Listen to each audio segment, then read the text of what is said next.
And of course, the people who bear the biggest brunt of these toxic chemicals are the factory workers, many of whom are women of reproductive age.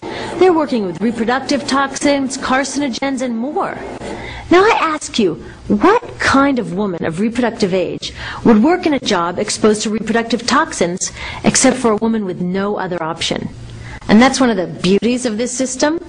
The erosion of local environments and economies here ensures a constant supply of people with no other option. Globally, 200,000 people a day are moving from environments that have sustained them for generations into cities, many to live in slums, looking for work, no matter how toxic that work may be. So you see, it's not just resources that are wasted along this system, but people too. Whole communities get wasted. Yep, toxics in, toxics out. A lot of the toxics leave the factories in products, but even more leave as byproducts or pollution. And it's a lot of pollution. In the U.S., our industry admits to releasing over 4 billion pounds of toxic chemicals a year. And it's probably a lot more because that's only what they admit. So that's another limit, because yuck, who wants to look at and smell 4 billion pounds of toxic chemicals a year? So what do? Move the dirty factories overseas, pollute someone else's land. But surprise, a lot of that pollution is coming right back at us, carried by wind currents. So what happens after all these natural resources are turned into products? Well, it moves here for distribution. Now, distribution means selling all the toxic contaminated junk as quickly as possible. The goal here is to keep the prices down, keep the people buying, and keep the inventory moving. How do they keep the prices down? Well, they don't pay the store workers very much, and they skimp on health insurance every time they can. It's all about externalizing the costs. What that means is that the real costs of making stuff aren't captured in the price. In other words, we aren't paying for the stuff we buy. I was thinking about this the other day. I was walking to work and I wanted to listen to the news, so I popped into a Radio Shack to buy a radio. I found this cute little green radio for $4.99. I was standing there in line to buy this thing, and I was thinking, how could $4.99 possibly capture the cost of making this radio and getting it into my hands? The metal was probably mined in South Africa. The petroleum was probably drilled in Iraq. The plastics were probably produced in China. And maybe the whole thing was assembled by some 15-year-old in a maquiladora in Mexico. $4.99 wouldn't even pay the rent for the shelf space it occupied until I came along, let alone part of the staff guy's salary who helped me pick it out, or the multiple ocean cruises and truck rides pieces of this radio went on. That's how I realized I didn't pay for the radio. So who did pay? Well, these people paid with the loss of their natural resource base. These people paid with the loss of their clean air, with increasing asthma and cancer rates. Kids in the Congo paid with their future. 30% of the kids in the Congo now have dropped out of school to mine coltan, a metal we need for our cheap and disposable electronics. These people even paid by having to cover their own health insurance.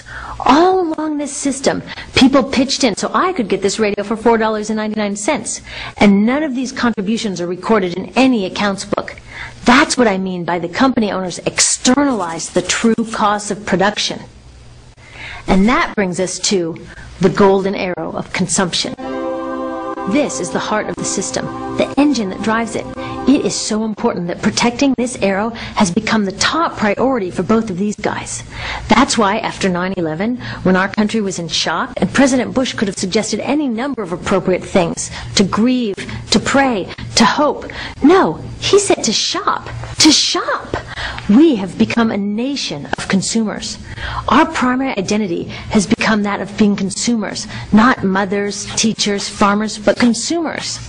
The primary way that our value is measured and demonstrated is by how much we contribute to this arrow, how much we consume. And do we? We shop and shop and shop, keep the materials flowing, and flow they do. Guess what percentage of total materials flow through this system is still in product or use 6 months after their date of sale in North America? 50%? 20? No. 1%. 1. In other words, 99% of the stuff we harvest, mine, process, transport, 99% of the stuff we run through this system is trashed within 6 months. Now, how can we run a planet with that level of materials throughput? It wasn't always like this.